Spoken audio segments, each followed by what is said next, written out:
ताज्या आणि सुपरफास्ट बातम्या पाहण्यासाठी स्वराज्य न्यूज मराठीला सबस्क्राईब करा आणि बेल बटन प्रेस करा।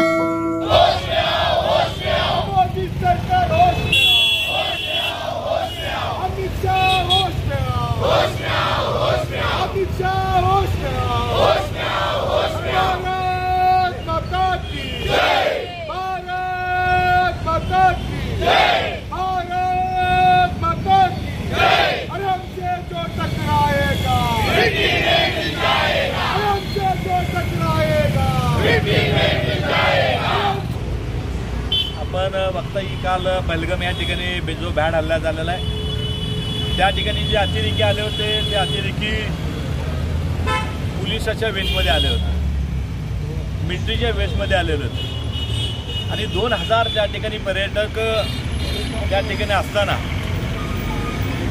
आता केंद्र सरकारमधले अमित शाह असतील, मोदी असतील त्या ठिकाणी धावत चाललेले आहेत। एकीकडं जनता सुरक्षित नाही, लोक सुरक्षित नाहीत आणि तुम्ही बघता की ज्याप्रमाणे निष्पाप लोकांना त्या ठिकाणी मारले गेलेलं आहे आणि काँग्रेसच्या वतीनं अमित शाह व मोदी यांचा राजीनामा या ठिकाणी मागतो आहे।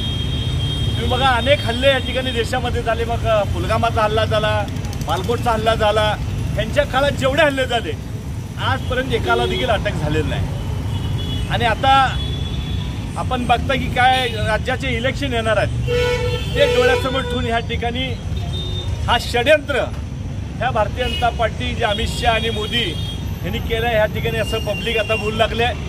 त्यामुळं काँग्रेस पक्षाच्या वतीनं अमित शाह व मोदी आम्ही सगळे म्हणून यांचा राजीनामा या ठिकाणी मागतोय, त्यांचा जाहीर या ठिकाणी निषेध करतोय। आज लोक सुरक्षित नाहीत, अनेक लोकांचे त्या ठिकाणी पती गेले आहेत, अनेक लहान मुलं मेलेले आहेत, त्या ठिकाणी 28 मध्ये का महिला मेलेल्या आहेत, त्यातले महाराष्ट्रातले देखील आमचे लोक त्या ठिकाणी गेलेले आहेत, वारलेले आहेत, सातारा ह्या ठिकाणी ते आमचे लोक आहेत। तर हे बातमी रात्री बघितली तर लोक सुरक्षित नाहीत, त्या ठिकाणी 2000 पर्यटक असताना कुठेही पोलीस बंदोबस्त नाही आणि अतिरेकी येतात कसं हे खऱ्या अर्थाने त्याचा शोध झाला पाहिजे। म्हणून काँग्रेस पक्षाच्या वतीनं आमचे नेते खासदार प्रणिती शिंदे यांच्या नेतृत्वाखाली आम्ही सर्वजण अमित शाह आणि मोदी यांची ह्या ठिकाणी राजीनामा मागण्याच्या ठिकाणी आम्ही आव्हान करतोय। बघताय की 28 मध्ये अनेक लोक त्या ठिकाणी सिरियस आहेत, अनेक लोक बेचिराग झालेले आहेत, त्यात महाराष्ट्रामधील 6 लोक आणि 28 आतापर्यंत लोकांचा जीव त्या ठिकाणी गमावला आहे। आम्ही सर्वजण युवक काँग्रेस असेल, महिला काँग्रेस असेल, फंटर असेल, सगळ्यांच्या वतीनं त्या सगळ्यांना आम्ही भावपूर्ण या ठिकाणी श्रद्धांजली वाहत आहे। तो भ्याड हल्ल्याचा देखील या ठिकाणी निषेध व्यक्त करण्यात येत आहे। श्रद्धांजली